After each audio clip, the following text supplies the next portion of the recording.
Au bord du lac du Bourget, une ligne de train historique aujourd'hui au centre des attentions. La région a récemment abordé le projet de l'augmentation du ferroutage, la mise en route du Lyon-Turin n'étant pas prévue avant une dizaine d'années. Une mesure contestée par la mairie de Brison-Saint-Innocent. Disons que la configuration fait que cette ligne se trouve coincée entre la montagne et le lac, comme la route d'ailleurs, et qu'un certain nombre de masses rocheuses menacent la route et la voie ferrée. On a dû faire une étude sur ce type de risque. Et effectivement, il apparaît que ces risques sont réels. Il y a déjà eu des éboulements par le passé. La mairie redoute bien évidemment un danger humain, mais aussi et surtout une catastrophe écologique. Le fret ferait transiter une grande quantité de matières dangereuses et en cas d'accident, les conséquences pourraient être graves pour le lac du Bourget.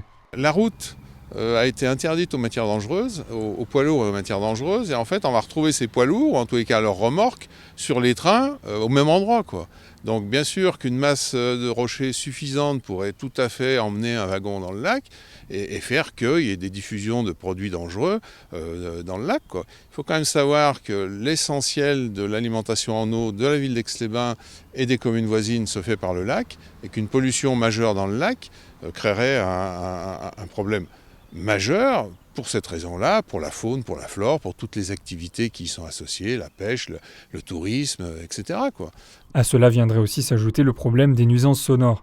Pour faire barrage, plusieurs réunions ont été organisées et Dominique Dor, président du Grand Lac, a annoncé sa solidarité avec les maires des communes concernées. La région de son côté ne s'est pas exprimée sur le sujet. Notez enfin qu'aucune date ni aucun chiffre n'ont pour l'instant été communiqués.